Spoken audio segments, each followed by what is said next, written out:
Voilà, c'est le temps pour notre débat principal de notre émission de Bonjour l'Égypte. On va parler des maladies d'été. Nous avons le plaisir d'accueillir dans le studio Dr Mounir William, conseiller au ministère de la Santé. صباح الخير يا دكتور. صباح الخير. Au début, nous voulons parler des maladies qui accompagnent la saison du printemps ou la saison de l'été en général.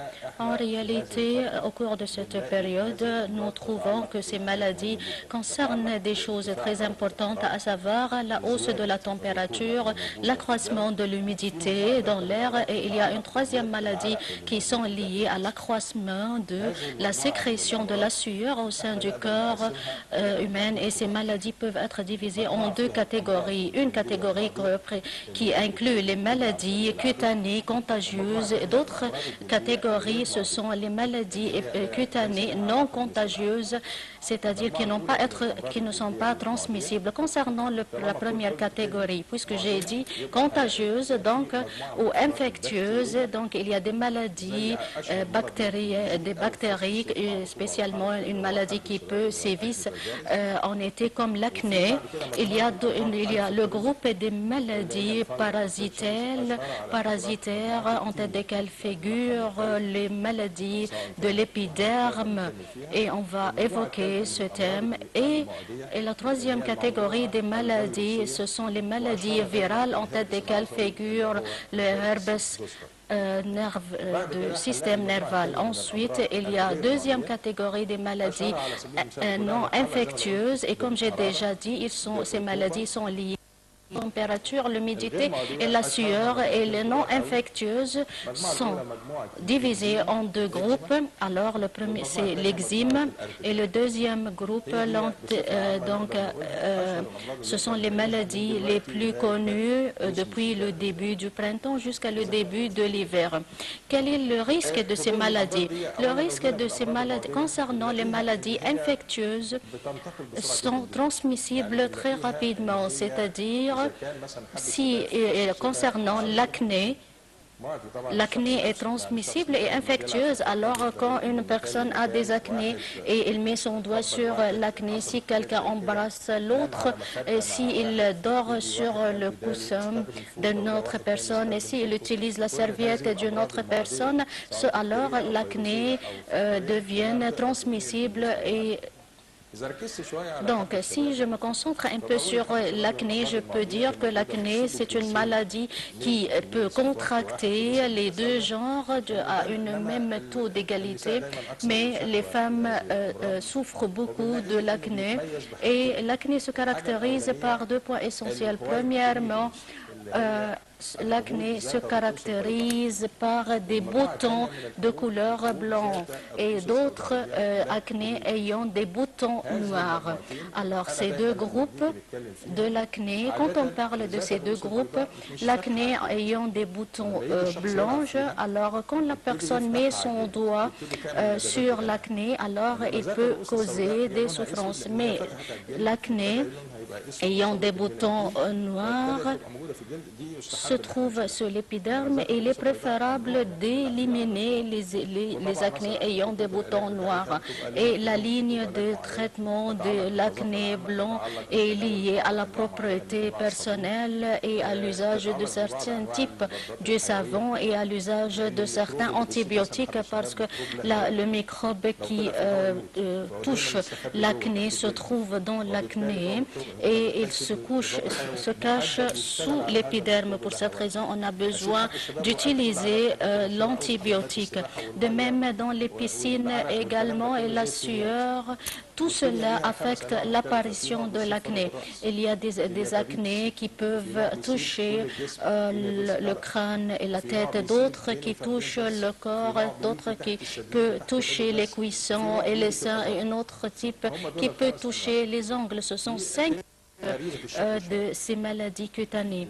Le ténia, comme vous savez, ayant une couleur foncée, mais il y a d'autres types ayant des couleurs claires.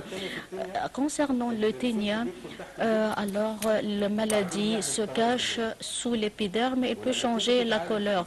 Et quand on traite cette maladie, alors on essaye de tuer le virus et ensuite on change la couleur de l'épiderme. Donc le patient doit être au courant de du traitement et ce type de ténia s'accroît avec l'usage de la piscine.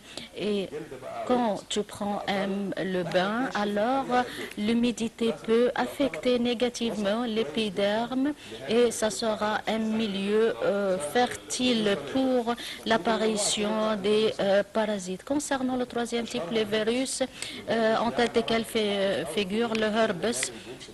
Il y a le herpes qui peut toucher le dos, d'autres le herpes qui peut contracter les bouches, c'est-à-dire des boutons sous-cutanés. Donc tu peux distinguer ce virus par l'apparition de ces boutons. Alors, et le virus, donc, pour traiter le virus, il y a des médicaments qui doivent être utilisés contre ce virus. De même, le patient doit suivre certaines méthodes de propreté personnelle.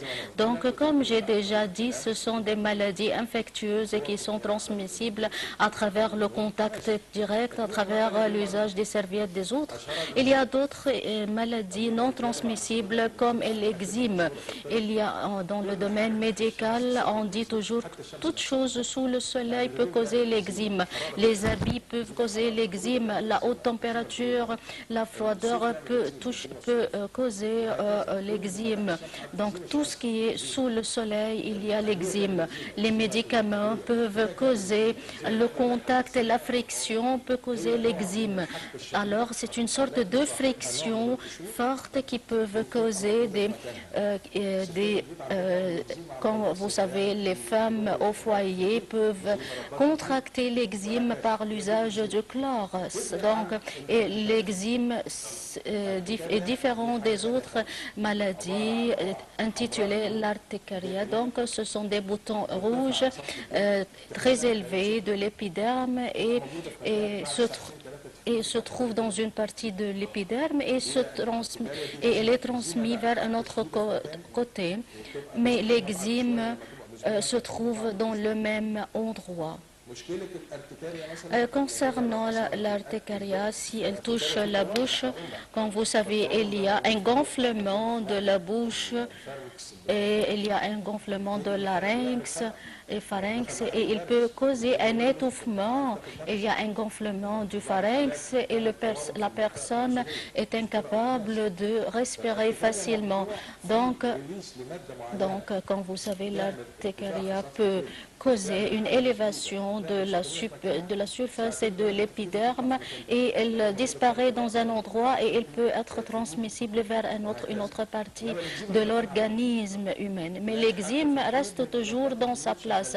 Les femmes au foyer peuvent avoir l'eczéme dans leurs mains à cause de l'usage du chlore.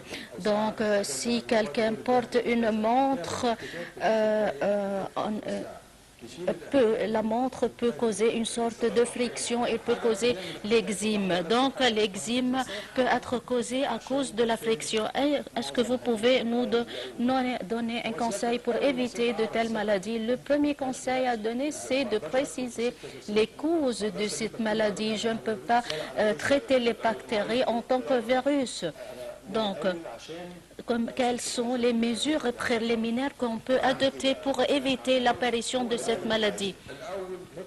Premièrement, on parle de la santé publique. On doit s'intéresser à la propreté cutanée et je dois préciser la nature de mon épiderme. Il y a l'épiderme gras, il y a des épidermes sensibles, il y a épiderme mixte. Donc, chaque épiderme a un type spécial du savon et un nombre spécial du lavage. Et il y a des crèmes spéciaux qui doivent être utilisées pour chaque type type du visage. Et avec le médecin, tu dois suivre les conseils du médecin et non pas les conseils des voisins. De même, les cheveux, il y a 4 types des cheveux gras, des cheveux lisses, des cheveux.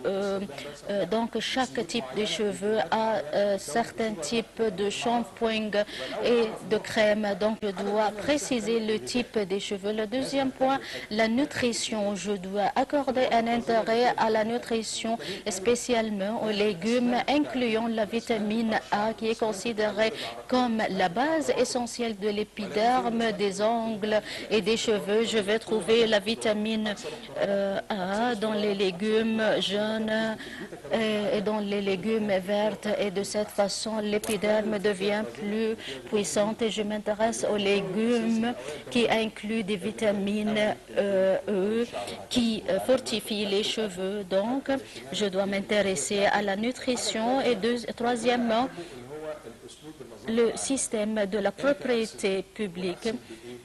Donc, quel est le nombre de lavages et les types de crèmes que j'utilise. Et je ne dois oublier le système sportif, parce que le système sportif est très important pour nous et parce que le sport empêche la coagulation et l'accumulation des graisses dans les vaisseaux sanguins. De même, le sport accélère la perte de graisse.